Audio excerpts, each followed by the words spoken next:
Ozonics Killerwinds podcast back again. I'm Cole Tanner. I'm Nick Simon. We got a lot going on today. A ton. First off, we realized in the last podcast you were slouching. Got bad posture. Sue me. Real bad. So we're trying to figure this out. We've extended your mic stand, I'm already uncomfortable. which is literally, if you could see, I if just you're feel watching this right so now, you uncomfortable. literally look like you're standing on the edge of a building, looking off the edge. I don't like it. I feel like I'm in a hang-on tree stand. It's so funny. Hands are sweating. Yeah, and you know what? It looks a lot better. You look taller. Last episode, you looked like you were like, I was like this. yeah, you were way bent over bad. Back is sore. Yep. But today what we are talking about is Gear Awards. Yep. This is our 2023 bow season Gear Awards. Yeah. Bow season isn't over in Iowa. We still have got A week left in the first split when this airs. less than a week. We've got 4 to 5 days left Yep. because it opens, first shotgun season opens December 2nd. Second. Whatever the Saturday is, first in December. I think it's the 2nd. Let's double check because we want to make sure we're saying the right things. I'm sure it's the 2nd. A lot of stuff going on here. December 2nd. So we've got just over a week left. Mm-hmm. So we just thought there are some states that bow seasons aren't going. Wisconsin gun rifles in. Minnesota, Missouri, Yep. Illinois. A lot of other states their gun seasons are going. We're lucky in Iowa that we still get to bow hunt for a while yet. Yep. So today what we're doing is Gear Awards. And this is just our bow hunting Gear Awards. Even though we got a little bit of season left, we just thought we'd do a little Gear Awards. And just so by kind of pure chance, but it's actually working out really great, when this is airing, it's Cyber Monday. Yep. And Cyber Monday, Black Friday, basically now till Christmas, everybody's thinking about gifts. So I think this will work out pretty good. Can be a little gift guide for you. Yeah, if you've got a hardcore bow hunter in your family or significant other, Yep. this might spur some ideas. Could be big for you. Yeah, I mean you're welcome. You've got lots of significant others. Yeah. My girlfriend. A couple girlfriends, from what I've heard, Where'd you hear that from? it's on the streets.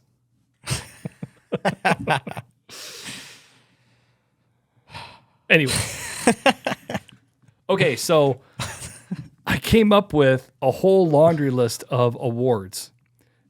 There's a lot of things that I feel like this episode is just stars aligning because I didn't intentionally mean this to happen, but for some reason, all the awards got based off of sports analogies. Yeah. So that's the first thing. We've got 10 awards that we're handing out, 2 per award, one for you, one for me, and we will switch the order every time Yep. of who gets to go first. Yep. And then we will deliberate. A little discussion. A little deliberation. Probably some disagreements here and there, Yeah. and then we'll keep hustling along. So let's get right into it. Deliberation. Okay, starting off, favorite thing to play with. Yep. This is a big one for me. My favorite thing to play with during the bow season this year has been my tethered lineman's belt. Yep. I'll tell you what, that has really, really come in handy. With the Ascender on it, or the Ropeman one, I mean. The Ropeman. I knew you would like that Yep. because I had one on my lineman's belt. There were a couple times you said, "Hey, let me use that," and you digged it. Yeah. So you're liking that. I'm liking the Ropeman. They also have, I think it's called the Kong is another one. Yep. The difference with the Kong compared to the Ropeman is that with the Kong, it has a specific hole just for the carabiner Yep. where it literally doesn't really touch your rope at all. But I don't mind the Ropeman. I think that's fine. And like I said, where the tethered lineman belt has really come in handy for me this year is in the fact that we've been doing a lot of hunting together. Yep. And I only have single sets pretty much everywhere except for just a couple. And so we end up having to set a stand every time. Yep. And some of them we've been even just going and doing hanging hunts. Yeah. And man, in the hanging hunts, it's incredibly helpful to be able to just put that lineman belt around, have that ropeman on there, and just to be able to very quickly and easily grab that rope and pull it tighter. Adjust it. And then just hit that wire if you need to. Or You can just grab the little knuckler deal in there and just ease it with your hand, and then it loosens up and just frees up your hands. Yeah, it's that tethered lineman belt has been huge. I've used lineman belts in the past. I really like how sometimes I feel like lineman belts that you get just like in a pack are kind of shorter. This one's really long. You can get around. I mean, you can get around about anything. Yeah, and it's big. And I agree 100% with Cole. It's that ropeman is huge for being in a saddle, and to be able to use that lineman belt to double that as the tether around your tree when you're using it for the saddle. And the length is really nice for that too. Yep, because just the other day we sat in that tree. I could barely get we've been doing the saddle standing, or you've been doing the saddle standing. So to put sometimes in with those stands, those straps are only so long. I could barely get those straps around that tree. Yeah. But that lineman belt, plenty long enough. Using it as a tether, you got plenty extra. Yep. It's crazy how long they are. Yep. I like the color too. That's not really a big thing. Cool looking, but it does look really, really killer. Yeah, it looks cool. Yep. And I like it. That's not black. Sometimes one thing I don't like about the black ones is when you throw them on the ground, they're hard to find. Yeah, exactly. If you drop them, it's at night or whatever. You're like, The nice thing about that is if you drop it, it kind of sticks right out. Yep. So it's pretty handy for that. Yeah, I think that I like that pick out of you. Yeah, it's a good pick. Great pick. Thanks, Nick. You're welcome. I appreciate that. I'm glad that you are happy that I had a good pick. You're welcome. What's yours?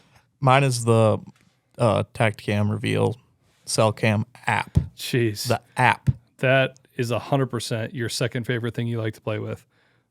100%. Yeah. Yeah. It's bad, actually. Dude. It's borderline. I'm borderline addicted. No. Actually, no, it's not even borderline. You're 1,000% addicted to that app. Like, for example, right before we started the pod, I said, hey, better check Selly's quick. Just let me check Selly's. Just let me get on there. What'd you say? Already checked them. Already checked them. Nothing on there. Already checked them. Nothing on there. Just ruined it for me. The little tit of excitement I had right there, gone. Totally gone. Yeah, because me and Cole share our cameras. Yep. So I get all his. He gets all mine. Yep. That's also a really, really awesome, nice feature about that. Yeah. About the Reveal app is you can just share them with your buddies, and then they can see yours, you can see theirs. Yep. You have your notifications all the time. I don't. Yeah. But it doesn't notify me about yours. I just have to go on there and look, which is fine. Yep. But yeah, I'll tell you what. That Cell app is fun. Yeah, I love it, especially with the video capability of it. Mm-hmm. Man. And we've been having a lot of fun too, categorizing and keeping track of all those bucks out there. Yep. On that one piece. So yep. That's been really fun for me. I've been all the time I go on there and update it and go through and see if I missed any. Just look at the same pictures 47 times. Yeah. I'll tell you what though, sometimes that's not a bad thing. Just last week, I don't think we think we talked about this last podcast about the Bobcat. Yeah. Yeah, but the funny thing is couple permission pieces just a couple miles apart. You got that Bobcat. Yeah. And I was like, so it was on the 13th. Yeah. So I thought, I just looked back, and you had it on camera at like 9:00. So yeah. I just was like, I'd look back. Here, come find out, I had it on camera at 7:00. Yeah. A couple miles apart. And pretty sure it was the same Bobcat. Maybe it was a different one, but that would be kind of crazy. Yeah. But it was kind of cool. You had yours on photo. I had mine on video. So I got the HD photo. You got the HD video. Yeah. And it was kind of neat to see it. Yeah. And I feel like it was the same one. It had real distinct stripes on the inside of its legs. Yeah. Beautiful looking. Yep. And beautiful looking cat. You could see the stripes of its right front leg. I could see the stripes of its left front leg. So that was kind of cool. Yeah. All right. Go to the next one. Okay. So the next one is take them for granted. Things that we take for granted. Yep. And this is one that we kind of answered for each other. Yeah. I kind of answered for you. You kind of answered for me. Yeah. So go ahead. So do you want me to say what I answered for you? Yeah. For Cole, I would say hand warmers. Yes. I would agree with that. Dude always has hand warmers. Never doesn't have them. Always has a fresh pack of the variety pack, or the value pack, I should say. The value pack of 10. Value pack of 10. Of the doubles. Not the big warmer, just the two smaller ones. Yep. He's always got them no matter what. Yep. Definitely take it for granted because I always have them with me, so I kind of don't think about it, but I always have them. We were at Fleet Farm yesterday at lunch, and I grabbed them then. Yep. Grabbed another pack. Yep. I should seriously buy stock in them. And then toss one to me too. And then what Nick does is he buys 3 value packs, leaves them in his house, and then has to buy them at Quick Star in the morning. The singles that are way more expensive than the value pack. $1. Yeah. $1 for 2. When they're like, I think it's like $5.50 for a 10-pack. No, it's not. It's actually like, I think it's like $8.99 for a 10-pack. Whatever. Yeah. But I do like hand warmers. Yeah. Mine for you is going to be all the awesome audio, video, photo equipment that Ozonics has been gracious enough to buy us. 100%. Everything that we're using right now. Thank you, Scott. We love you very much. Yep. Yeah. It's been insane. I It's think- so fun. It's just, You know what I and realized? you take it for granted. Like, You know what I realized you take it for granted is when you put it on the computer after and you look at like we shot a button buck and that was a beautiful morning, but just when you're editing it, there's a shot at the beginning where it's just of the tree. yeah. It's just the trunk of the tree right in front of us. Yep. And it's like insane, the detail. Yeah, exactly. It doesn't matter if it's a Sony camera or Canon camera or if it's a mirrorless camera or a camcorder. There's so many good cameras out there right now. And we've been really blessed to be able to have some pretty awesome gear, and it takes unbelievable video and photo. Yeah. And like you said, too, it's like when you're up there, I mean, sometimes you're kind of cussing it a little bit just because it's heavy. It's a lot to set up. You just want to be hunting and you got to do all this stuff. Sometimes the GoPros don't turn on right away. Yeah. Sometimes we're fighting stuff. Yeah. You know what I mean? Like, we have, it's like you're pulling out tact cams, you got the GoPros, you got the Sony camera, you just got a lot of gear. Yeah. It's a lot of stuff. And it all adds up and it all adds weight. Yeah, and then you forget about all that when you go in and plug it in and review footage from the hunt just because the footage is pretty awesome if I do my job right. Yeah, it looks pretty mint. Yeah. Yeah. So I'd say that's a great one, just because it is easy to take it for granted for sure. Yep. And then you look back at it and you realize how lucky you are to be able to be using such high quality equipment. Yeah. And I'll tell you what, since this is kind of a little bit of a gift guide, Yeah. I'll tell you what, another really cool gift. That's something that I heard somebody do years ago, and I actually did this for myself, because not everybody has the ability or wants to like video their hunts, but they want to be able to capture stuff. Mm-hmm. And I know this day and age especially, everybody's got a cell phone that takes unbelievable video. Mm-hmm. So sometimes that's pretty easy to pull out of your pocket. But again, a lot of people kind of just forget about that.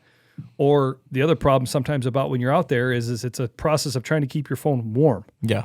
Because the cold will zap a lithium-ion battery. Yeah. Like it just does with an Ozonics. Like you're going to see diminished runtime Yeah. on a real cold day. One thing that I started doing a few years ago is I started carrying a little snap and shoot, point and shoot Yeah. camera. There's a guy that's passed away.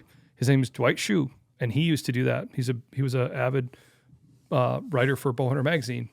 And I heard that from Kurt Wells that he used to do that. He always had a little point and shoot camera. He'd always have it in his backpack or in his pocket, and he was always just taking it out.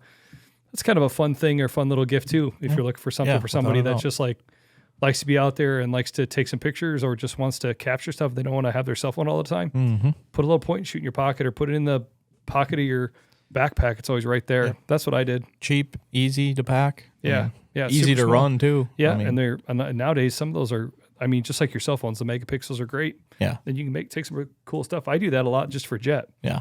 I'm sitting there taking video of a raccoon or a possum just because I know Jet wants to see it. Yeah. Yep. So it's kind of fun. Yeah. All right, moving on. Again, I think I said this at the beginning. I didn't mean it to happen, but a lot of these awards are based on almost like sports analogies. Yes. I don't think that was the intention, but that's what ended up happening. I'm kind of liking it. I think it turned out really good. Yeah. Yeah. So we've got 10 awards that we're giving out. We're on number 3. Most excited to show your buddies. Yep. Gear that you were most excited to show your buddies. That one for me right off the bat, that was easy. For me, Code of Silence. Yeah. The Code of Silence camo, being able to use that this season. It was funny. I was actually with Jet last week at wrestling practice, and my brother-in-law was there, and I'm sitting on the side of the road with the doors open. Jet and Marshall, my nephew, his son, are out running around in this little park in the dark as Justin and I are pulling out all this Code of Silence camo. I'm trying it on. Yeah. Check out these bibs. Hey, look at this jacket. Check out this vest. And showing them how quiet it is and showing them how warm it is. I've been really, really happy with that. Oh, heck yeah. That's been something that it's been kind of fun. Especially the thing he said is just like what I said when I first saw it. I was like, man, this reminds me of the old wool stuff. You know? Reminds me of, back in the day. Yep. And so it's kind of nice to kind of get back to that. Yeah, it looks really good too up in the tree. Yeah. Well, like the other day, we went out on the weekend and we sat opposite from each other. Yep. I sat down on the river and you sat kind of on this ridge line. Yep. And we were probably about what is that? Do you 500 yards apart? Yeah. 400 yards apart? Yeah. Yep. But it's kind of funny, almost just directly north-south from each other. Well, I kind of tricked you because I said I was going to sit pretty close to you. So the idea, I'll tell a little story about that.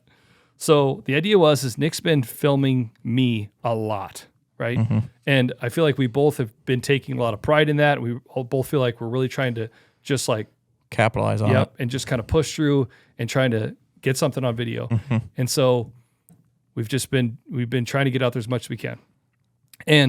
But it was it Sunday night or Saturday night? Or Sunday morning? Sunday morning. Sunday morning. I was like, on Saturday night, I was like, why don't you hunt tomorrow morning? Like, just hunt. Like, well, what about trying to film? I'm like, don't worry about it. Like, dude, like, it's nice to kind of recharge the batteries. Yeah. It's nice for me not, like, I think it's fun filming, but there is a lot to it. Yeah, exactly. And so it's kind of nice just to go out there and not have to think about it. And for you, like, just get out there and hunt. Like, you haven't hunted hardly at all. Yeah. So you brought your bow, and the idea is I have a spot I call the middle spot, and then I have this ladder stand.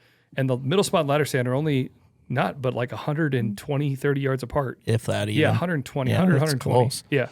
But the cool thing is you wouldn't think that you could see different deer. You're going to see the same deer, but they might either come by one person or the other. Yeah. So I was like, you know what? Why don't we just sit kind of close? It'd be kind of cool. You'll be self-filming. You might be able to see something. Yeah. Or you'll be able to see it. I'll be able to see it. So as we were walking in there, where we kind of would separate to go our separate ways, you're like, hey, where are you going to go? And you thought I was going to go to the river. And I was like, oh, I think I'm going to sit in the middle. You're like, oh, okay. Well, you went over to go to the ladder stand. I started to walk, and not but 10 seconds after that, we had a hard east wind. Yeah, hard. To the west. Yeah. A deer blew at us. Yeah. And it's like, well, that sucks. It's like, well, I think I'm just going to keep walking. I'll just go down to the river. You know what I mean? And again, that is partly our own fault. Like, I didn't have an ozonics running. Mm-hmm. You know, it's like my bag's completely jacked full of stuff, and like it was cold, and I'm trying to stay warm and try to keep my hands warm. And you know, I just didn't have the kinetic pack or the top of it, so I just didn't have it running. Yeah. So it blew it. So I wasn't surprised by that. So I was like, well, I better just go to the river, because where you were at, it was going to kind of calm down. That thermal on that ridge was going to kind of help you. You're going to be good. Yeah. So I ended up going to the river, but I didn't tell you that. So here's Nick in this ladder stand. Should be able to see me clear as day. He's looking over there, and he's like, you're like, dang, this code of silence is amazing. I'm like, where is he? I'm like, I know it's like right here. Like, I could not find him. You're like, there's the ladder. Yeah. And then I don't know how, I think you called me at some point or something. I'm like, where are you? It's like, oh, I went down the river. I'm like, oh, it's like, no wonder I can't find you in the middle. But then it was tough to find him again. And then when I saw him, I'm like, wow. Because when I first glassed him and saw him, he was standing up, and man, it just matched the tree so well. Yeah, that camel's legit, dude. It's so legit. It does match so good to just a tree. Yeah, and it matches. It's awesome. And even when we've sat in trees before the leaves changed, man, it almost seems like it works even better then. Yeah, because you literally just look like a branch, and then with the leaves, it creates even more depth. Yep. Jeez, that stuff's good. Yeah, it's really good. Been pretty excited to break that stuff up. Yeah. Yep. Yeah. All right. For you, what would you say most excited to show your buddies? I'd say my Matthews Phase 4 and my... Nope. Can only have one. What? Hey, it's a I gear have two on here. You can't have you can't have two MVPs. You can't have two Rookie of the Years. Okay, fine. You can't have two most valuable players. Fine. Matthews Phase 4. You can... In conjunction, number 2, my Ultraview release. Love that thing. But let's stick that could even be my to play with, because I play with that thing all the time. Yeah, but I think you play with your app way more. Yeah, true. Yeah, that's very true. But yeah, I'd say probably my new bow. I was super excited about it. I think Matthews Phase 4, 29, Black Riser, granite limbs, just pretty red string, pretty Johnson. Yep. But yeah, no, I really like it a lot. I had a ton of fun shooting it this summer, shooting in 3D tournaments and stuff like that. I've never done that before, and I kind of just got a new love for tinkering with bows, and I feel like I'm way more into archery now than I ever have been, just because I shot a lot this summer. Yep. It was a lot of fun. But that shooting didn't really translate to anything in the fall, given what happened last Sunday. But we won't get into that. We're not going to get into it? Let's just say that you bought You had arrows and you had your bow. You bought 3 broadheads and you bought a 3-pack of mega meats. Yep. And you bought a 3-pack of lighted knocks. You're gonna have to go buy more. I have to go buy more. I missed the same deer 3 times. So that was cool. I'm not laughing at you. I just think I don't know what I'm laughing at. It's a little funny. It's pretty laughable. Listen, the funniest thing about it for me and what I'm laughing about, what I'm thinking about in my head that I'm laughing out loud right now for, is the fact that I am so literal. If you don't know me, I am black and white, man. I'm like Sheldon Cooper almost with sarcasm at times, which is great because my wife is extremely sarcastic. And I think if I understood it all the time, I would be really offended and sad. So most of it kind of goes over my head. But I'm so literal. When I was on the river, 400 some yards away, and I'm watching down your way the best I can, you know what I mean? And so I see this deer walk out, and instantly these last couple weeks, it's like the first thing you're looking for, especially when deer walk out, is horns. Yeah, because where's the buck? Yeah, how big is the buck? Because I feel like what we've been seeing the last couple weeks has just been bucks. It's that time, right? Yeah. Not a lot of does. So this deer walks out, and I'm like, buck. I'm like, oh, it's a doe. I'm like, and you've got a antlerless tag for the county we're in. I'm like, oh, baby, here we go. And I know it's not very far across there. Yeah. Like, I know it's not very far. So I'm like glassing you. I'm glassing you, and then I'm glassing the deer, and I'm glassing you, and I'm glassing the deer, and I'm going back and forth, and I see you pick up your bow, and I'm like, oh, baby, here we go, But I can't see the both of you at the same time. So I'm like, I'm just gonna concentrate on the deer. So I'm on the deer, and I see it walk, and I'm like, I know it's within range. I'm like, oh, here we go. And all of a sudden, it was facing this way. And you're over here like this from my perspective. And I'm watching the deer, and I'm like, oh my gosh. And I see it kind of look over at you, and I'm like, oh my gosh. And all of a sudden, I just see it duck out, you know what I mean? And then just kind of duck out, and then kind of like hop, step, and then stop. And I'm like, oh. And I'm like, man. But again, I'm so literal, so I was like, geez, it couldn't have winded him. I'm like, did it see him? I'm like, why did it do that? I'm like, and I thought maybe I'm like, if he shot, I would have seen an arrow or something. Then I see it duck again and run over the edge. I'm like, geez, that thing's skitty, So I'm like, what the heck? Well, then I'm like, okay, the gig's up, like it definitely, I thought it had to have busted you. So then it walks down the edge away from you. For whatever reason, you didn't make any noise or anything. It decided, you know what? I want to go over there and check that out one more time. So it marches back almost to the exact same spot. And now this time I'm like, so I'm thinking. It's starting to hit me. I'm thinking he didn't shoot it yet because there's no way. So now I'm watching you again, and I'm like, you're holding your bow. This time I saw your arm go like this. And I'm like, oh, here we go. So I go right to the deer again. I stand there, ducks out again. And this time it kind of like runs over the edge and stops. And I'm like, oh my gosh. I'm looking for anything of a spot, blood. I'm looking for anything. And I don't see anything.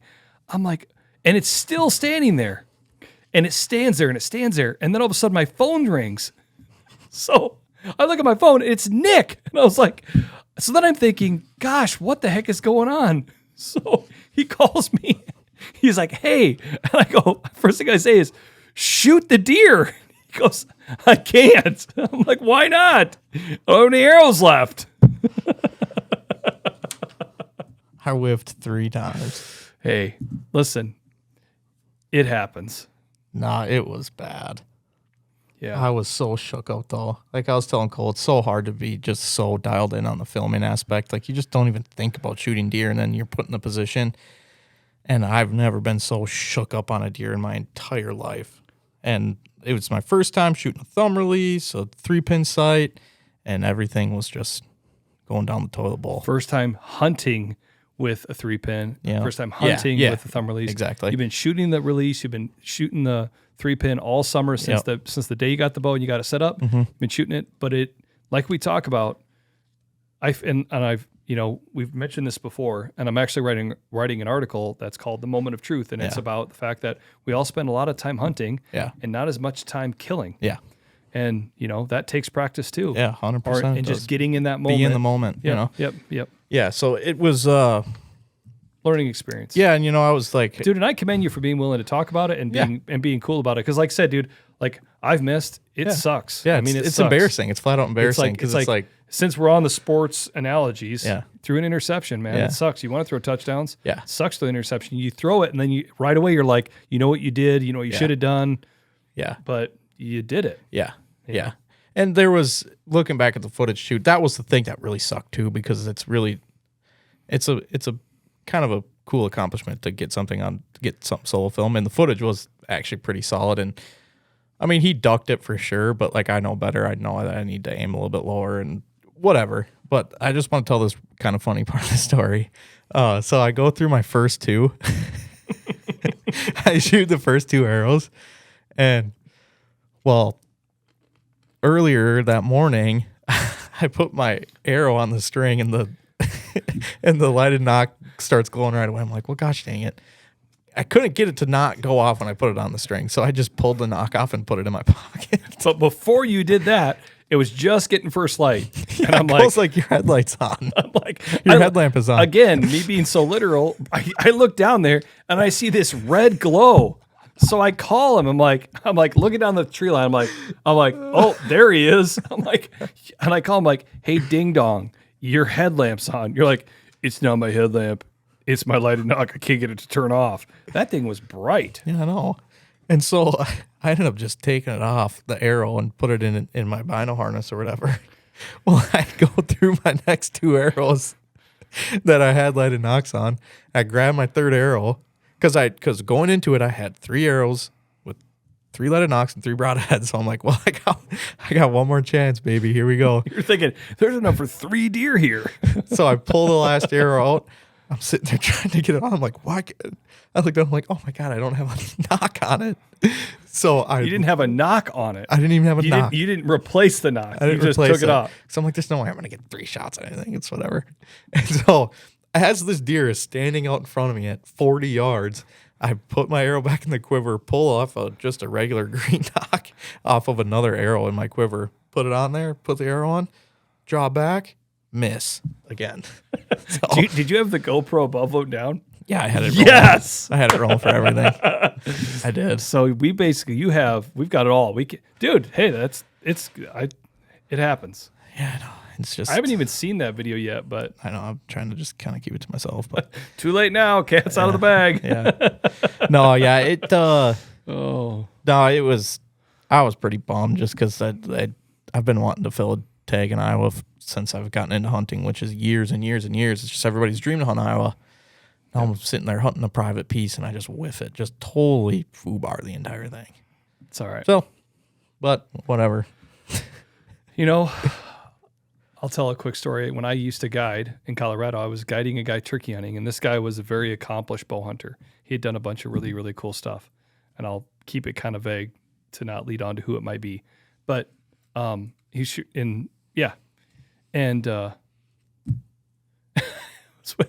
turkey hunting, and he was from I think he was from Denver, Colorado.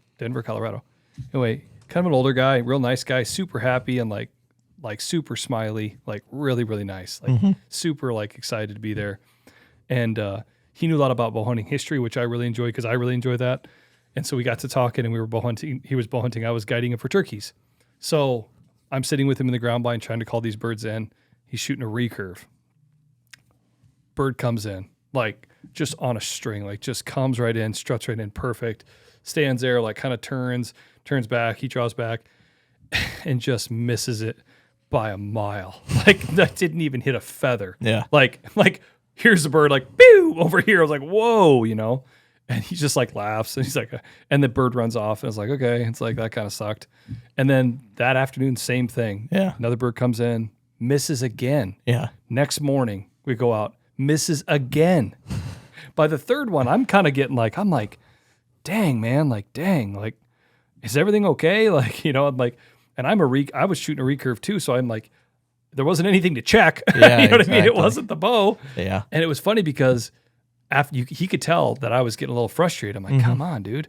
And he was like, oh man, he's like, you need to lighten up. I was like, what do you mean? He's like, man, he's like, I've been bow hunting for a long time. He goes, I love bow hunting. This is my favorite thing to do. He's like, why would I get upset about it? Yeah. He's like, I missed. Who cares? Yeah. It's like everybody misses. Yeah. Everybody misses. He's like, exactly. if I sit here and stress about the miss, then it's going to ruin my next opportunity when I have a chance to shoot something. Yeah, exactly. And he's like, he's like, if you go out and throw an interception, you're going to try to go back out there and throw another touchdown pass. Right. If you're sitting there the next series thinking about an interception, there's no way you're going to throw a touchdown. Yeah. He's like, just don't fret it. He's like, man, I love this too much. This is too fun. He's like, and it was that kind of changed my whole perspective. Yeah. It's not that you don't want to self-reflect and go, okay, what did I do wrong? What could be better? But don't lose sleep over it. No, yeah, exactly. Yeah. And I didn't. I felt like my mindset was decent. Yeah. Honestly, my biggest worry was what's going to happen in the spring because me and Cole have a bet going on.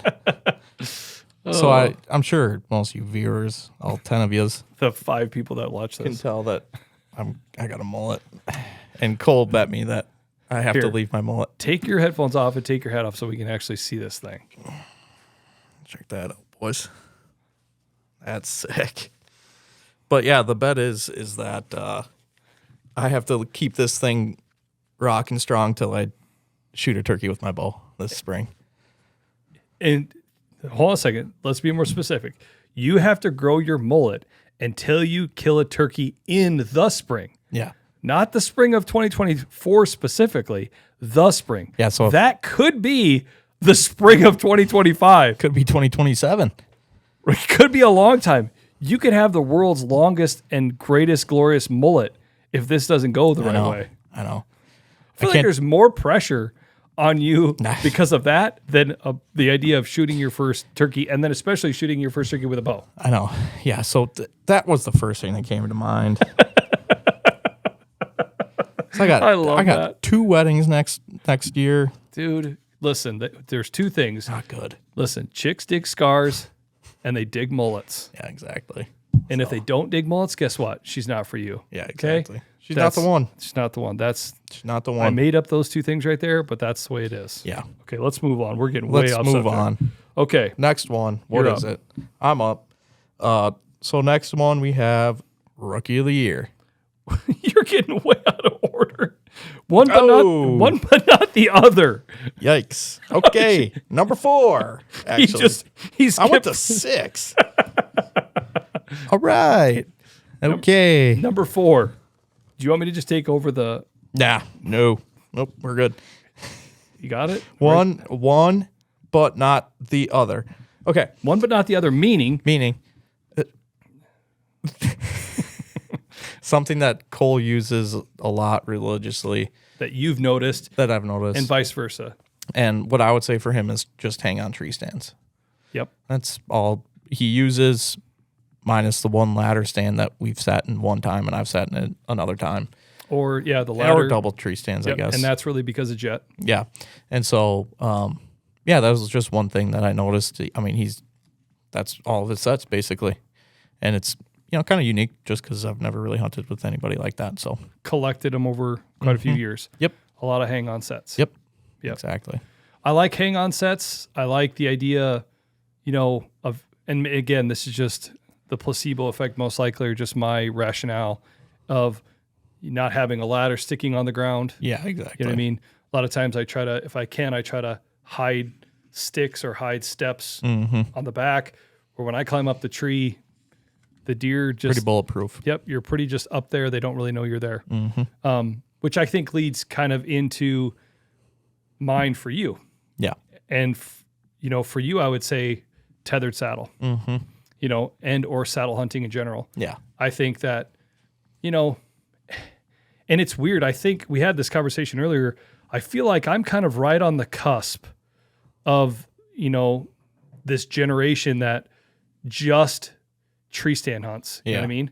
Does that make sense? Yep. Or hang on hunts. I remember saddles way back in the day, Yeah. way back. And then they went away for a long time and now they've come back. I think there's a lot of guys, I'm 39 years old. I think there's a lot of guys in their late 30s and their 40s that are saddle hunting and are really having a great time with it. Mm-hmm. But I think there's a lot of guys that are still kind of just like, I don't want to say reliant, but kind of, I don't know, stuck in their ways. Yeah. Just comfortable. Yeah, exactly. With doing and it. It's like, if you're comfortable, what's really the point of Yeah. it? If it's not going to gain you any advantage. But I don't 100% agree with that though, because I don't think it's like, what's the point of it? It's like there may be an advantage to it. You know what I mean? Yeah. And so I've been trying to be very open-minded because you are more of a saddle hunter than a hang-on hunter. Yeah. You feel more comfortable in a saddle Yeah. and would rather do a hang and hunt with a saddle Yeah. than a hang and hunt with a hang-on stand. Yeah. But that's something too. I don't do a lot of hang and hunt hunts. Yeah. If I was going to go in on a piece of public, I would have taken a climber in the past. Yeah. So it's been kind of an adjustment. I think it's been interesting to see each other's perspectives because I feel like I have a lot of experience with hang on tree stands. Yeah. You have a good experience with tethered saddles and saddles in general. And so I think it's been interesting to just kind of bounce ideas off each other. Yeah, exactly. And, it's been really interesting. Yeah. So, but, and I'll tell you what, those tethered saddles are nice. I mean, they're super awesome. nice. Like Yeah. the one thing I think, when I started looking through, your gear between the bridge and the tether and the saddle itself and the bags that they have and the options that they give for public land people to be able to, they have this sick like strap system that like cinches down and it's got all these loops in it. Yeah. So you could put carabiners off it. You could hang all your gear off of it. I mean, and then don't even get me started on those titanium sticks. Yeah. Holy cow. Yeah. That's insane. Yeah. I mean, and even just the other day, like my brother-in-law, been talking about him a lot lately, is hunting a piece of public that he wants to go way back in on. And he's like, man, and he's like, get on the internet looking at stuff. He's like, man, I need to get a lightweight set of sticks. Like, I want to get a lightweight stand. And so we get to talking, and I'm like, man, dude, you should check out those titanium sticks from Tether. You should check out Feather light. Yeah, look at a saddle. Like, if you're going to try to go ultra light, like, I don't know how much more lighter you can go than that. Also, check out like there's a bunch of great ultralight stands out there right now. Yeah. And so I think that there's some man, when you look at all that tether stuff, it's very, very well thought out. Oh yeah, it's awesome. And again, going back to the gift guide part of this, if you've got somebody that's a hardcore bow hunter, and he's looking to try something different, man, jump on their website. Like they've got a bunch of great stuff. They've got a bunch of great videos on there. You can jump on YouTube and watch videos from a ton of different people. Yeah.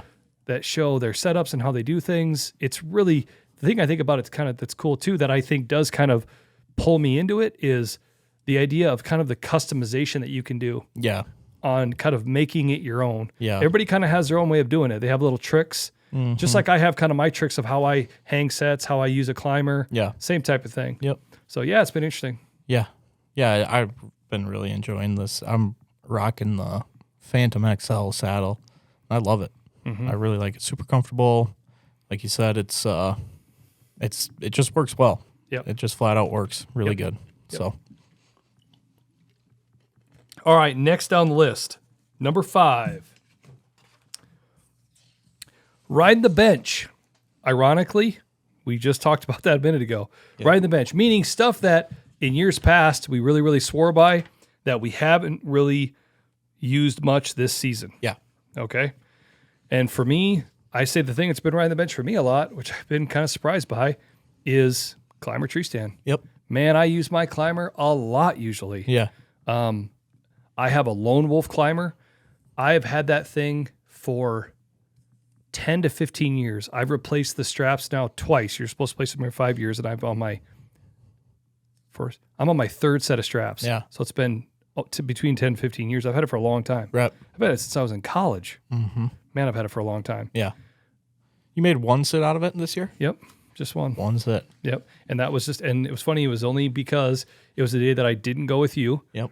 And it was the day that I wanted to really push the envelope. Yep. And I went in on a really iffy wind, and I just sat 100% like, okay, I'll just tell you a scenario quick. It was on a nice little funnel that was kind of shaped like a backwards J, where they were going to come from the top of the J, and then they were going to work down and then go to the right. And I had a straight north wind. They were going to walk from south to north. It's not usually, in that spot's not usually a wind that you could sit. Yeah. But what I ended up doing is I went to the far west end of it, where they end up going into this bedding area. Yeah. And I knew there was trees in there because I'd hunted this before in a climber. There's one tree right on the south side of this east-west trail. Once they come from the south, they turn west. I get on the south side of that trail. Well, they've just walked 200-300 yards straight north with the wind in their face in the morning with the north wind. They're going, oh, this is perfect. I'm great. Mm-hmm. They turn to go west and they don't even think anything of it. Yeah. Well, there I was. And it was like a 10-yard shot. Yeah. That's the only time I've hunted on that climber this year. Big old dodo ski Wattentotten. Yeah, big old doski. It worked out great. I usually hunt out of my climber a ton, but again, just with you and I hunting together a lot. Yeah. And when I'm not hunting with you, I'm trying to take jetty. Mm-hmm. I just haven't been. Yeah, exactly. And again, too, I was hunting a lot of public land before where I didn't want to put a lot of stands up. And it was, again, we talk about don't be that guy. I don't know why, but I've had terrible luck getting stuff ripped down. Yeah. The stuff that we put on public land, I'm chaining it up. Yeah. And you're kind of looking at me like, why are you doing that? Because I've had stuff stolen. Yeah. Like why people would steal stuff. It's like, come on, man. Yeah. Life isn't hard enough until you're stealing my stuff. Yeah, exactly. So I just kind of, that steered me towards years ago to a climber. Yep. Just take it in with me.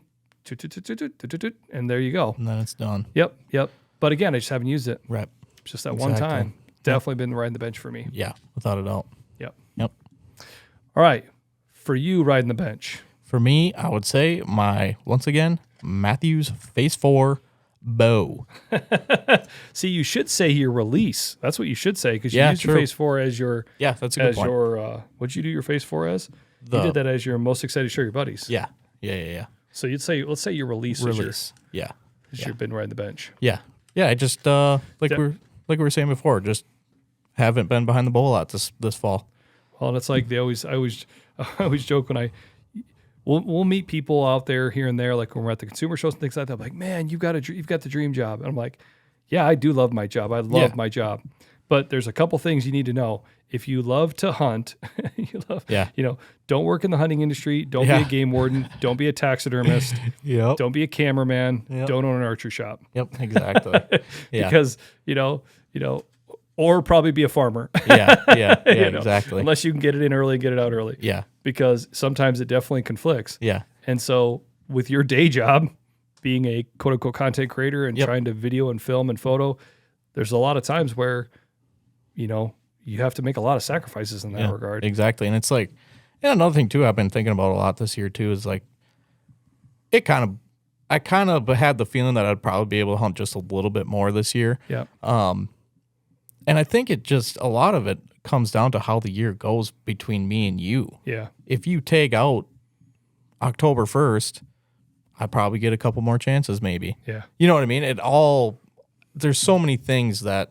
Well, like if we tag out on that overlook spot that day. Yeah, exactly. I mean, I would probably be filming you quite a bit. Exactly. It's so it's funny how it works out. It was just one of those years. I mean, man, we worked our tails off and just so far nothing has come together. And with that being said, I need to be filming you. And that's just as simple as it is. Yeah. I'm still having a blast. But that's what's been funny about it too, is there's been days I'm like, hey dude, why don't you hunt? And you're like, no, dude, I'm filming you. I'm like, no, dude, like you go today. You're like, nope. I'm like, yeah. Man, well, it gets to a point you're so invested in everything we're doing. It's like that's what I was trying to say earlier. It does. It feels like we are so invested in this to try to hit that goal. Yeah. Yeah. Because I think buck in front of the camera and getting him killed. I think that's just kind of been. I don't even know if we ever said the goal is to shoot a buck this year, but obviously that's what it feels like it's become. And that's just what we're trying to do. Yep. And it would really kind of just suck like if me and you both go hunting and I'm not with you and you smash one. Well, it makes me nervous about the next few days. Yeah, I know. But because like I said, I'm taking PTO tomorrow. Yeah. And then Thanksgiving and go home and see your family. Yeah, exactly. But then it's like Saturday, Sunday, it's like, man, you just don't know. Yeah. Yeah. Which that stuff, it is what it is. It's family stuff. Yeah. It's like I haven't seen them in a long time. But for me, I'm sitting there going, well, geez, pizza. What about if one does walk by? Yeah, what exactly. Up, shoot it. Yeah. I would hate to, because we've talked about that a lot too. It's like, yes, we're trying to film, but still, do you? Yeah. But no, at the end of the day, like I said, we've been really working hard, and it's been a blast still. Yeah. I mean, it's just, we've seen a lot of cool stuff, and so my riding the bench would be my release. Yeah. Until last Sunday. Yeah. All right, you're up next. Number 6. Number 6, Rookie of the Year award. For me, I would say it is my crispy boots. Yeah, I would definitely agree with that. I've never really had a real nice, good, high-quality pair of boots, and I'm never not going to have a good pair for the rest of my life, just because it makes such a difference just to have just a rock-solid pair that you can trust and rely on. And not get blisters. Yeah, exactly. And it's not get sore feet. I went on trips this year that I never thought I would ever go on, but like Montana and Idaho, and like having those boots just made a huge difference. Yeah. I mean, the boots that I was wearing before would not work. Simply wouldn't work. I mean, You could wear them, but it would have been tough. And so having those boots have been amazing, and I love them. I wish I could wear them every single day, but I just don't, just because they're made for hunting. Yeah. You know what I mean? Yeah, and I'll tell you what, I mean, during the bow season, the one thing that always will slow me down right now is cold hands. Yeah. Oh, man, that will just stop me in my tracks. Yep. But I'll tell you what, on other types of hunts in western states, one thing that'll stop you in your tracks, no pun intended, is sore feet, is blisters. Yep. And blisters and sore feet are usually a repercussion of not the correct footwear, not the right boots. And like I said, those crispy boots, you've had great luck with those. You have been wearing the crispy Brickstall Pro GTX. Yes. I've been running the Brickstall Pro SF GTX. Yeah. Difference, SF means the stiffer. Yep. Yours are like a 4 flex, mine are a 5 flex. Yep, exactly. Tomato. Yeah. I really like a stiff boot. Yeah. And so and for some of the things that I was doing with that, Yeah. it worked out good for me. Yeah. But I could have probably got away with the 4. Yeah. But I was happy with the 5. Yeah, and we actually wear the same size, and between the 5 and the 4, it's kind of, like you said, it's kind of tomato. We tried yours on and whatnot. And it's definitely tomato, just like walking. Yeah, exactly. Like on flat ground. Yeah, exactly. Yeah, it's really tomato. Yeah. Yep. All right. So my rookie of the year, and we said we weren't going to give an award to the same gear twice, but I feel like this is pretty fitting. Yeah. I think my rookie of the year is the same thing for me as what I've been bragging about, and that's Code of Silence camo. Yeah. Man, it's just good stuff. it's been working out good. Like I said, and again, that's new for me this year. For bow hunting especially, I feel like I've got my system pretty, for bow hunting especially, I've got my system pretty locked up. Yeah. So some of these gear awards I had to kind of think about, because I'm like, man, I'm not like buying a lot of new stuff. Yeah. I've got everything kind of dialed in. But I definitely made a big shift with that Code of Silence this year. That for me definitely made a rookie of the year. Yeah. The other thing I'll mention, it's kind of funny because we were going through this. I think it goes without saying that Ozonics gets a gear award for us. Obviously, it's called Ozonics Killerwinds podcast. Yeah. Like we didn't have Ozonics on here anywhere. Yeah. Like I think if we, even our MVP, isn't Ozonics. Yeah. I think that kind of goes without saying. Yeah. I mean, I know I won't you know me, like I won't hunt without it ever. Yeah, it's the tried and true. I mean, it's never not with us. So Yeah. So we kind of felt like we kind of wanted to talk about other things besides just Ozonics on the gear awards. Yeah. So that's why we didn't put that in there. Yeah. Little disclaimer. Yeah. All right. Go to number 7. Oh, it's me. Honorable mentions. Stuff that was important, wasn't rookie of the year, wasn't MVP, honorable mention. Yeah. Sometimes there's honorable mentions in sports. Sometimes. Honorable mention for me, solar panel on my Reveal cell cam. Yep. I have 5 cameras out right now. I only have 1 solar panel, but man, I've really enjoyed that. Yeah. I've used them in the past, or I had one last year, and I used it last year, and then I used it again this year. Yeah. It's pretty handy. It's really nice because you don't have, initially they cost a little bit more than just going and buying batteries. Yeah. But if you look at 12 batteries 3 or 4 times throughout the season, or depending on what the temp's like or how often you're transmitting pictures and everything else, pays for itself. Yeah, it does. And so, man, it's just been nice to know that I don't have to worry about it. last year I had in a spot that was kind of deep in there where I didn't want to have to go in there again. Yeah. So I had the solar panel. I just left it the whole season. Yeah. This year it's in a bit more of an accessible spot. Still sure nice to not have to deal with it at all. Exactly. So I think for me it's been the solar panel on my reveal. Yeah, and that's definitely something that I would like to look into and get for sure. Yeah. I had it one time where all of a sudden, and again, I still watch the settings. I saw one time that it started to go down, and here come find out, must have been. And I did look back at the pictures and saw one of the nights there was a bunch of raccoons in there. I must have climbed a tree and it chewed it up. No, it pulled it out of the bottom. It right out. Yeah, pulled it out of the bottom. Yeah. So I was just out there one day and I plugged it back in, made sure everything was fine, and it was back up and running again. Yeah. And it's not like the batteries weren't in it, still ran, but I just noticed it was starting to go down. Yeah. I'm like, why would that be happening? Yeah. All right, for you, honorable mention. My honorable mention would be the cotton mount, which is it's like a little mount that you just clip onto your chest, and it's got a little bracket where you can slide your camera into, and so you can just walk around with hands free with your camera. Used it a ton early season until we switched to the saddle standing. It just kind of got to be kind of a lot with the saddle, just how the bridge and everything works like that. So now I just hang the camera on the tree right in front of me. But the other thing you mentioned is Cotton Mount isn't just only a shoulder strap system. No, they got a ton of stuff. Yeah, they sell connectors that you can put on backpacks, back straps, on hip belts. Yep, they got all sorts of cool stuff. Yeah, they have a bunch of adapters that can adjust the angle.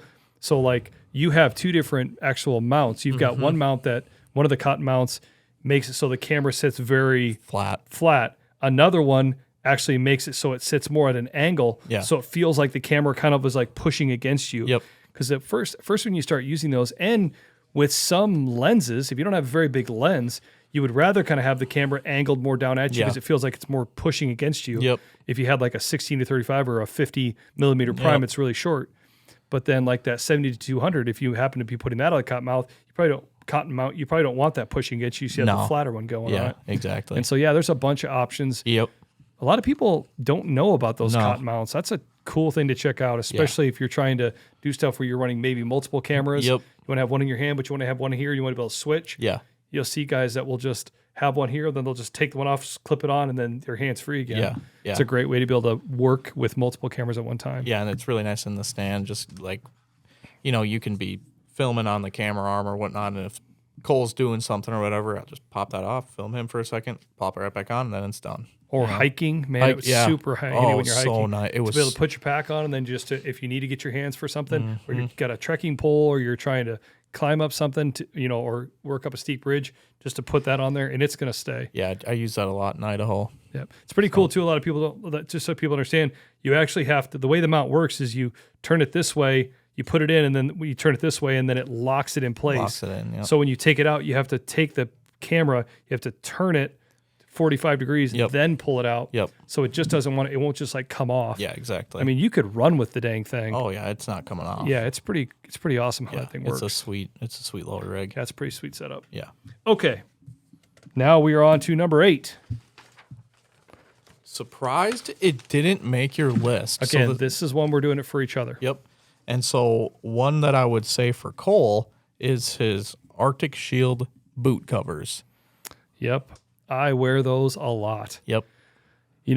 I have a pair of pack boots that are like 3,000 gram thin slit that are crazy. They're super duper warm. I wear those, but they're big and bulky. And so what I've got to be doing these last couple of years, and I'm actually on my second set of Arctic Shield boot covers. The last set I wore them so much and I abused them so much, the zipper broke on the back. Yeah. And that was kind of the end of that. Yeah. But I usually wear Kenetrek 400 gram thin slit boots throughout the fall. And then I also wear Danner 2,000 gram thin slit or they're 1,200 gram thin slit boots that I'll wear as well if it's a little colder day. But I put those boot covers over both those. I think for me, what I've realized about boot covers is you don't realize how much just that cold air and how much your feet put off heat. Oh yeah. And I'm a sweaty guy. Yeah. Especially my feet. My feet sweat. Man, my feet sweat. Yeah. There's been times I would walk in with one pair of socks, sit at the base of the tree, take my sweaty socks off, put dry socks on. Yeah. Just because what happens is what gets your feet cold is the moisture. Yep. And I don't do that now, hardly ever. But again, I use those boot covers, and I think it just kind of keeps that cold off my feet a little bit more. Exactly. Adds a little bit more insulation, and it's not that cumbersome to. I just take one of the boots, slip it in the other, kind of roll it up, fit it in my backpack. Yep. It's not that bad to put your one leg up on your knee, put the boot on, zip it up, cinch it on the front. Yep, exactly. So I use those a lot. Yeah. Yeah, I really like them. Surprised it didn't make your list. Man, I was really surprised it didn't make your list. Your Leatherman. Yeah. That was something I kind of conned you into getting this year because I always carry a Leatherman. Yeah, and I was always asking you for yours. Yeah. So you finally bit the bullet.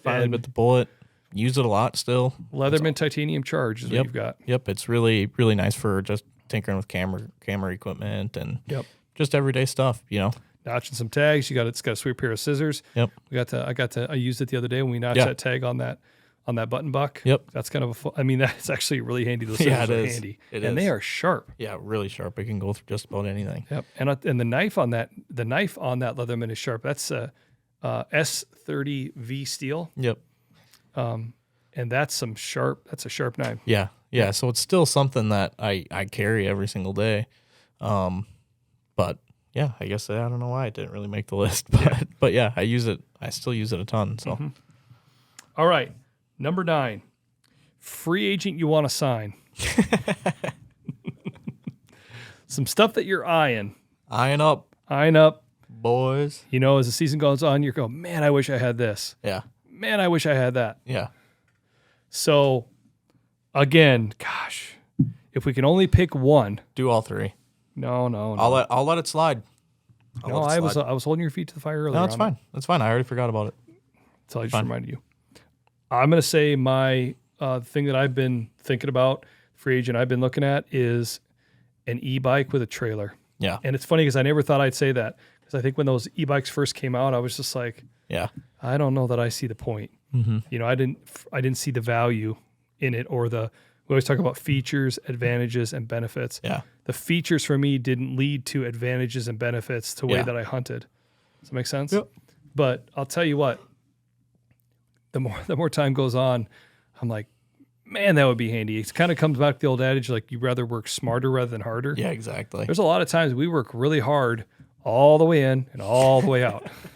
Yep. And not only that, but we're also putting scent down all the way in and all the way out. Yep. One of the things that makes me nervous about an e-bike, though, I will say is, and you see me, I walk in very deliberately. Yeah. Like I walk and I stop, and I'll walk and stop for a while, and then walk again and stomp and break my foot a little bit here and there, stop again.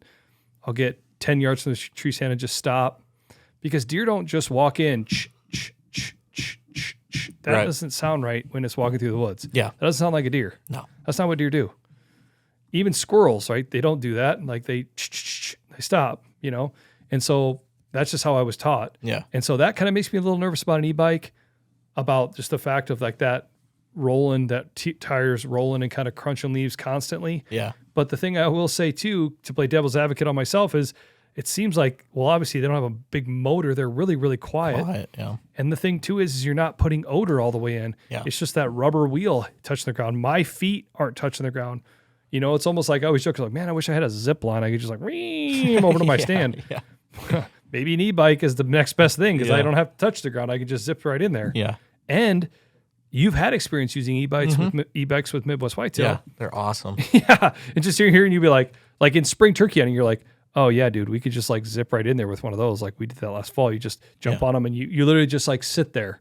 It just goes. I'm like, oh, that sounds kind of nice. Yeah, they're quick too. They can go pretty fast. Yeah. But yeah, a lot of guys would just drive them to the base of their tree. Just set them right over. Yeah, man, that sounds fun to me. Yeah. And I'll tell you what, the other thing, I've seen a couple of the companies, they've got cool little trailers. Mm-hmm. I thought, man, how fun would that be to have a e-bike and have a trailer and pull Jet or Bo and the kids on the way in or out, or to pull out a deer. Yeah, exactly. Man, that'd be handy. Setting stands or something. Put some stuff in there. Yeah. Could be sweet. Could be really, really sweet. I know. So I think we've been kind of talking about that. Yeah. Like, man, oh man.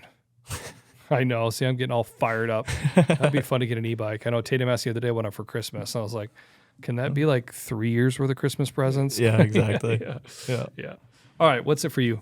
For me, I'd say the new tethered lockdown saddle. Yeah, you talked about that. Yeah, it's just, I don't know. I really, really want it. It's just, I don't know. It's just sweet. It's just like they got everything from all their saddles kind of built into one, and it's got a lot of pockets on it, which was huge, especially for filming, because I could put batteries in the pockets and just whoop, right there, boom, right there, and then it's got kind of like an elastic band on the actual seat of the saddle that you can adjust. So like if you're trying to sit down a little bit more, you can kind of pull it more to your knees. Yep. It's more of like a chair kind of. But yeah, that's just something that I really, especially after kind of getting back into the saddle kind of halfway through the season here, I've been really looking at that a lot just because I think it could be. After you looked at it, I got on the internet and did a little cyber stalk and was just reading on their website. It does look pretty killer. Yeah. Yeah. It's just. And like I said, those Phantoms that we're running are awesome too. They're amazing. Yeah. They're absolutely amazing. But then it makes me wonder like, whoa, I wonder what this, kind of top if line this is one good, and that's even better. Yeah. It's just like, it gets you thinking. Yeah, exactly. So I think that's one thing that I'm definitely going to try and get before next year. Yeah. Just I really would like to try that out for sure. Right on. Cool. All right. Well, this leads us to our last award. You know what? I was thinking maybe we do bonus awards. Okay. Maybe we do the ones that we took off the list. Okay. I don't know. Maybe we do it. Maybe we don't. Maybe we should just end with MVP. What do you think? It's up to you. I don't know. Should we ask Siri? No. Okay. Yeah. Why don't you? Okay. So we have a thing that we do that when it comes down to things, sometimes it's just best to leave the chance, and then you just got to go with it. Yep. So we have one left. It is MVP. Or should you say? Or MVP and or G. But we did 10. We had 12 on the list, and we figured 10 would probably be better. Yep. So we're going to ask Siri. Should we do one more after MVP, or should I say G? Yeah. Boom. So tails, we do number 11. Heads, we don't. Hey, Siri. Heads or tails? It's tails. That means do it. That means do it. Thanks, Siri. Oh, there you go. She's so polite. All right. So nice. MVP, or should I say G? Lead her off. What is your MVP for 2023 bow season? Okay, this is kind of nerve-wracking. All right. My MVP, or should I say G, would be my Tacticam cell cameras. Yep. Your reveal That Tacticams. takes the Tacticam cake. reveals. Takes the cake. I'm running the XBs. Takes great pictures, great video. Most valuable gear for sure for you. Yep, and it's One that you play with the most. One that full-blown obsession. Oh, yeah, I would say so. If you could have 30 of them, you'd have 30 I'd of them. have 32. Oh, my gosh, you would have. It's just, and I think part of it is, too, is I would give all the credit to Cole where I have these cameras at. But where we put them just happened to just have a ton of really big box hog by. All credit to Cole. Cole's spots that he's hunted in the years past. So I don't tell that to my buddies, but I'm just kidding. Yeah. But yeah, no, it's just been super, super fun. It's been great, and I think it's Iowa too, man. It's like it's pretty cool just to have cameras in Iowa and have them be blowing up and.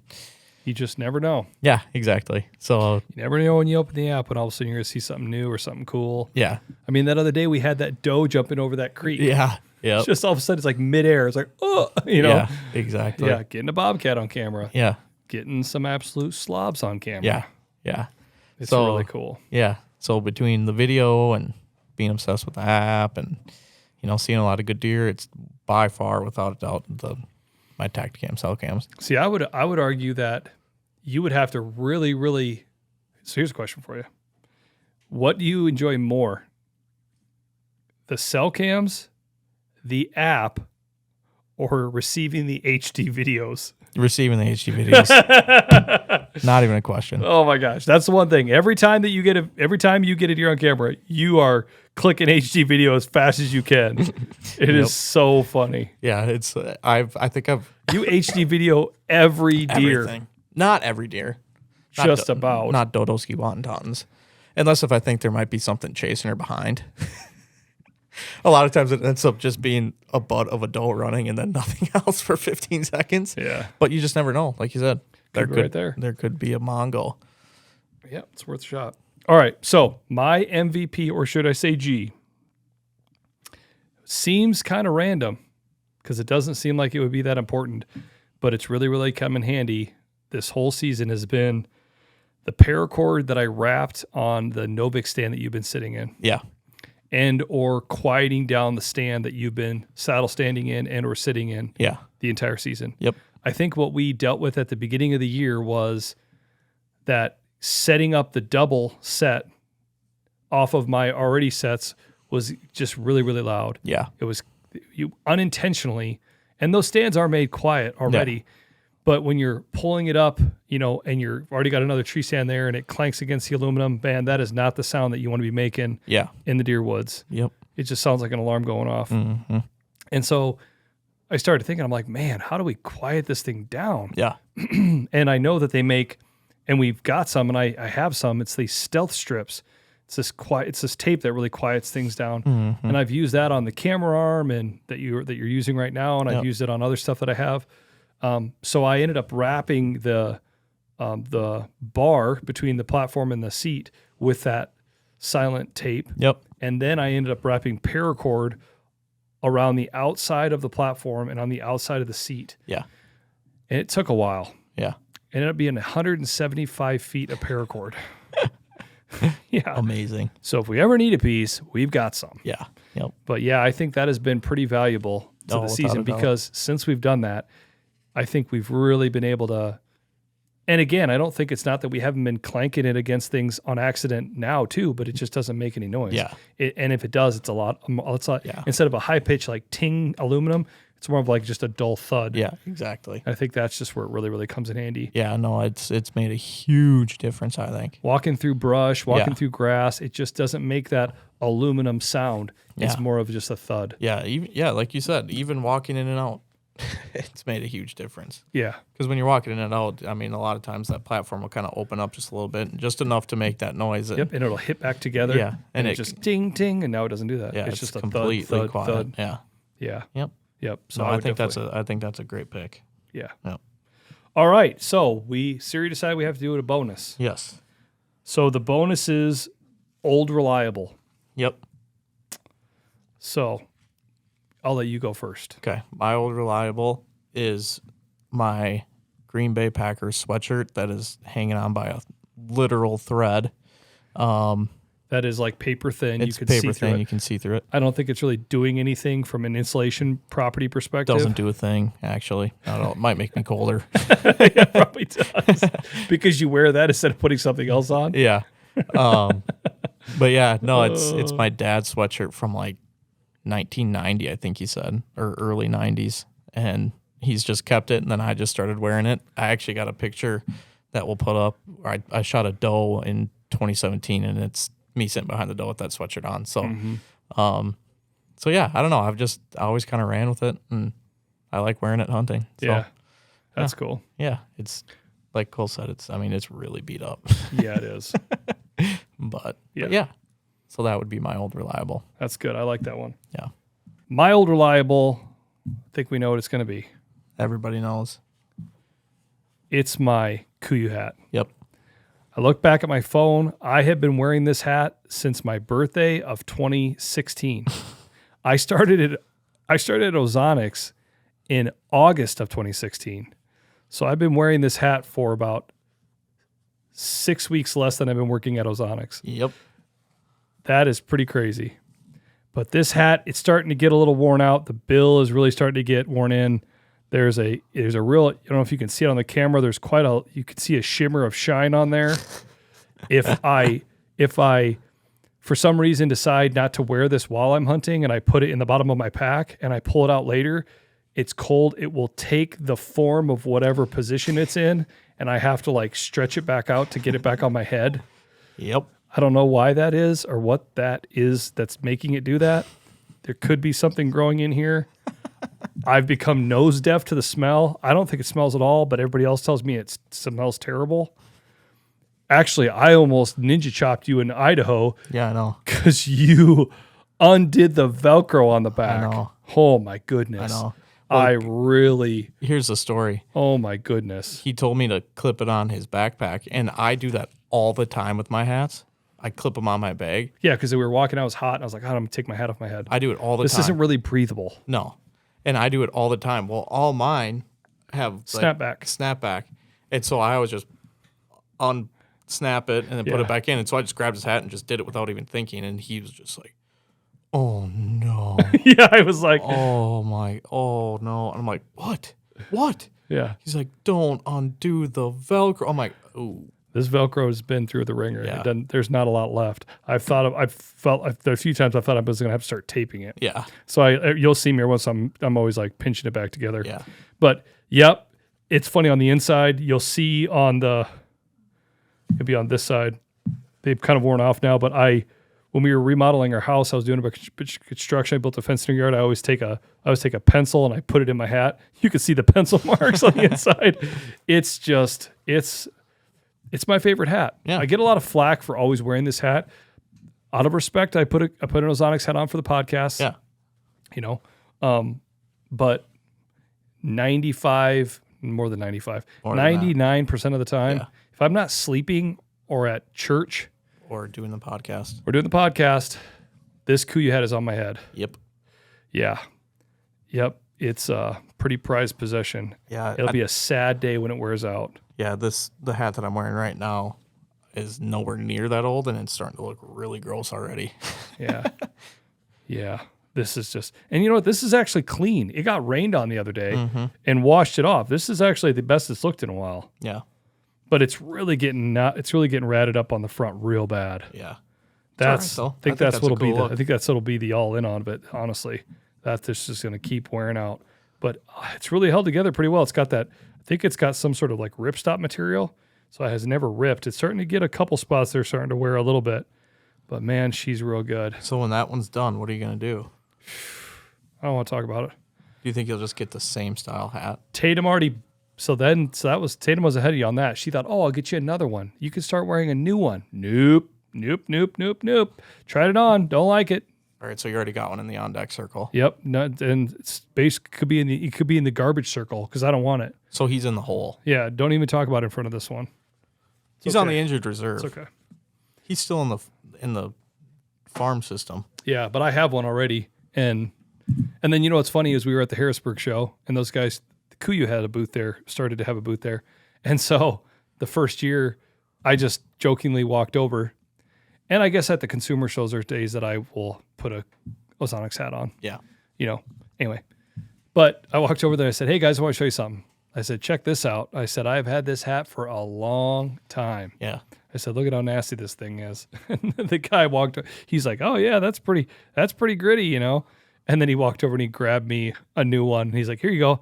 I said, dude, I really appreciate that, but you just give it to somebody else. I said, I'm not going to wear it. I'm not going to wear it. I got this one. I got one at the Harrisburg show. Yeah. With the bag that I got. Oh, you did? Yeah.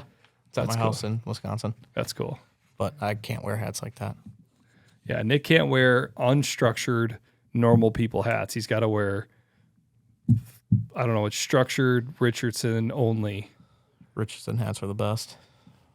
But anyway. Well, I think we wrap it up. Yeah. So I think the moral of the story of this podcast is that if you're just wanting to hear about some gear or gear that is important to us and just stuff that has really worked good for us. Yep. Some stuff that maybe don't use as often, stuff that we've used a lot more this year. Yeah. And if you're just, especially if you're looking to buy some gifts for that significant other, husband, wife, boyfriend, girlfriend. Yep. There's some good stuff here. And I will put the links to everything that we talked about today in the description. Yeah. So we'll have a bunch of websites in the description on the YouTube videos, on the full length video. We could probably even put them in on the Spotify episode. Yeah, I think you should be able to. Yeah. Yep. Or in the description as those as well. Yep. And so, yeah, there's a bunch of great stuff here. If you're looking to check stuff out, just check out the links and it'll take you right to the stuff that we're talking about. Yep. So, but anyway, I think we wrap it up. Yes. What number is this? 30. This is podcast number 30. Holy cow. That is crazy. That blows me away. Yeah, 30 podcasts in. Yep. If you've been listening to this from day one, we thank you. Yeah, absolutely. And we appreciate you, and we hope you keep listening. We hope you enjoy. Yeah. So Try to come up with stuff that we think is fun to talk about. Yeah. You know, this is a random side note, but Dave Portnoy from Barstool Sports, I heard a thing he said about how he's like, you should always try to create content or try to do things that you're only trying to reach 10 people. Yeah. Because if you try to reach 10 people, then that if it translates to 10 people, it could translate to 100 people, it could translate to 1,000 people. Yeah. And I feel like that's really what we kind of keep thinking of doing is just translating to 10 people. Yeah. And, you know, we kind of know who we think those 10 people are. Yeah. And so we just try to kind of make stuff based around that. Yeah. And if we can do that, then hopefully more people will listen. Yeah. And we do really appreciate everybody that's tuning in Yeah. and watching the micro clips and watching the full episodes. And if the other thing I'd say too is if you're listening, we'd love to hear from you. If anybody wants to make any comments or has any questions, reach out. Yeah, reach out. Comment on anything. Comment on YouTube. Heck, comment on any Instagram video. Send us a message on Instagram. We just had a guy the other day that had a question about resident versus non-resident hunting. Exactly. What was that, like our second or third episode? Our first episode. Yeah, we just had a guy comment and he's say like, that he's a new resident. He's asking some questions. Yeah. That's pretty dang cool. Yeah, I was like, oh, yeah, absolutely, man. Let's point you in the right direction. Yeah. So, all right. Another one in the book, episode 30. Ozonics Killerwinds podcast over and out. I'm Cole Tanner. I'm Nick Simon. Thanks for listening. Go buy you some Christmas gifts. See you next week. Stay classy, San Diego.